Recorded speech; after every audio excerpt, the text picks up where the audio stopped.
Malik pressed his mother's necklace and whispered a prayer asking for protection, not just for himself, but for the men who trusted him. Among the German soldiers watching from hidden positions was Lieutenant Hans Müller.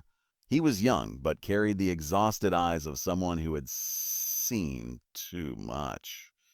He had lost friends. He had buried men whose names he never learned. He no longer believed that victory existed in war. He only knew that every bullet fired killed a dream, someone's brother, someone's son. When his men repeated the rumors about African soldiers, Hans did not join their fear.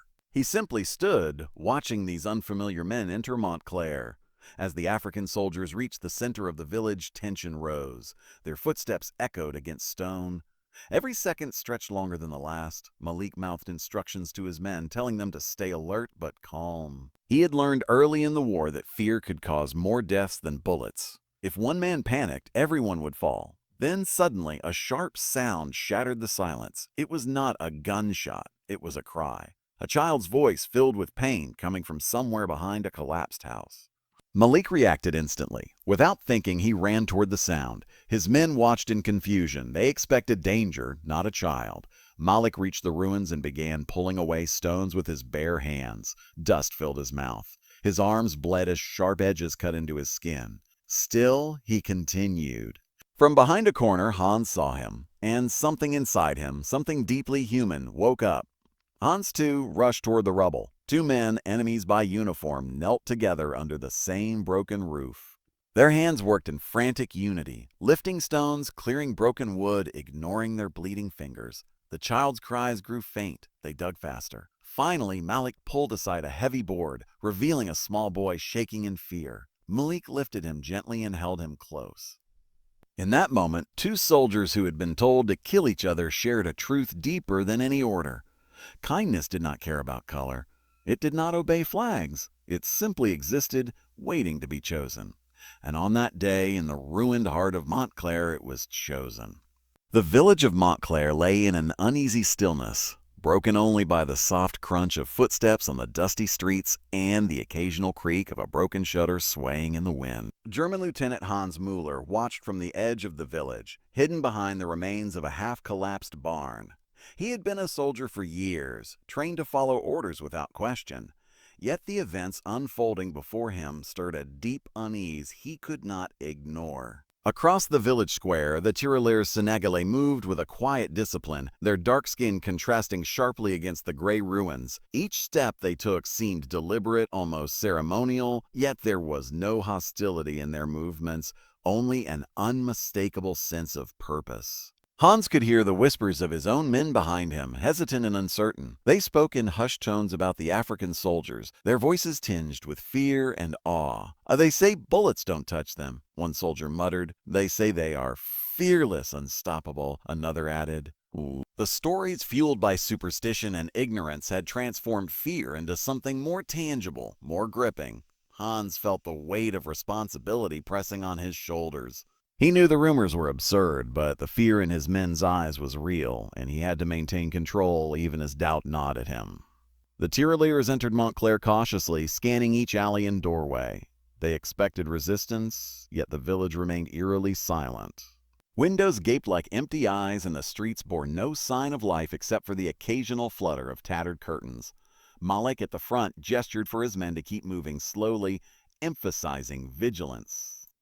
By the time dawn approached, the Tirailleurs had established a small perimeter, their discipline intact, but their hearts heavier with the weight of the day's experiences. Hans remained on his side, contemplating what had occurred and the choices yet to be made. Both sides had seen a glimpse of something extraordinary, a fleeting connection that transcended uniform, color, and creed. The village of Montclair had become a quiet testament to courage, fear, and compassion coexisting in a single heartbeat. A moment that neither side would ever forget. And as the first rays of sunlight touched the broken rooftops, the soldiers realized that Montclair had changed them. Not through victory or defeat, but through the undeniable proof that even in the darkest times, acts of kindness and humanity could alter the course of fear, suspicion, and hatred. In that small ruined village, the impossible had happened. Enemies had met not with bullets, but with hands extended in aid, And in that simple act, the world seemed, for a brief moment, capable of something better. The first light of dawn spilled over the ruins of Montclair, painting the broken rooftops in a pale gold. The mist from the previous night lingered, curling around the shattered stone walls and quiet streets, as if the village itself were holding its breath. Malik and his Tirailleurs were already awake, moving carefully through the village square, their senses sharpened by the knowledge that danger could appear at any moment. Every shadow seemed alive, every rustle of leaves a potential threat. Yet amidst this tension, there was a strange sense of calm, a quiet understanding among the men that their presence here was not only about survival, it was about choosing how to face what lay ahead. Hans Müller, the young German lieutenant, observed them from a distance. He could not forget what he had seen the previous day, the Tirailleurs working alongside his men to save the child, the courage and the humanity in their actions. That memory had unsettled him in ways he had never anticipated. For the first time, Hans questioned the rigidity of the orders he had always followed unquestioningly. He had been trained to see these men as enemies to prepare for confrontation, yet here they were, living, breathing human beings, fearless, disciplined, yet capable of extraordinary kindness. He could not reconcile the soldier's duty with the human instinct he had witnessed. The day began quietly, but it was clear that the peace would not last. A messenger arrived at the village's edge, riding swiftly from a neighboring outpost. The news was urgent. A larger German unit was advancing toward Montclair, unaware of what had transpired the day before. If they discovered that a German lieutenant had allowed his troops to cooperate, even indirectly, with the enemy, the consequences would be severe. Execution was not unlikely. Hans felt a chill run down his spine. Every choice he had made in the past hours was about to be tested in the harshest way possible. He had to act carefully, balancing loyalty to his superiors with a moral obligation he could no longer ignore.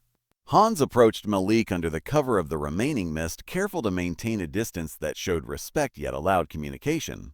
The two men spoke quietly, words chosen with the precision of soldiers but weighted with humanity. Malik spoke of home, of Senegal, of the lives they had left behind to fight in a war that was not theirs. He shared stories of his mother who had taught him that courage was measured not by the ability to fight, but by the willingness to act rightly even when threatened. Hans listened, captivated by the sincerity in Malik's voice. He told Malik of his own doubts, of the fear he felt in following orders that he increasingly could not justify. For the first time, these two men, bound by the absurdity of war, saw each other not as enemies but as kindred spirits, navigating a world ruled by fear and rigid command. The Tirailleurs had anticipated movement. They prepared quietly for departure, knowing that lingering could mean capture or death. But before they left, Malik made a decision that would mark the village forever. He ordered his men to distribute the supplies they carried, medical kits, food, blankets, to the villagers who had watched silently from their broken homes. The gesture was small in comparison to the destruction around them, yet it was monumental in its meaning. Villagers who had been taught to fear the African soldiers now understood that they were protectors, not invaders, human beings, not myths. Mothers held their children close, their eyes wide with disbelief, their hearts quietly relieved. Hans's role in this delicate operation was no less risky. He stood firm as the larger German unit approached, their boots crunching the gravel in a methodical, intimidating rhythm. When the officers demanded to know the situation in Montclair, Hans lied with unwavering confidence. He claimed the village was clear, that no enemy forces were present, that all was calm. His pulse raced as he watched the approaching unit search the streets, but the Tirailleurs were already moving silently, their retreat organized and disciplined. They disappeared beyond the river that bordered the village, leaving only the echoes of their footsteps and the lingering sense of their presence. For Hans, the relief was immediate, yet tempered by the knowledge of the risk he had taken. If the larger unit had suspected even a hint of cooperation, the consequences would have been fatal. He had gambled his life on the belief that morality, courage, and humanity could outweigh orders, rules, and rigid structures. And yet, in that gamble, he found a clarity he had never known. The realization that true leadership and bravery were measured not by victories over others, but the protection of the innocent and the courage to act rightly, even when consequences threatened one's own survival.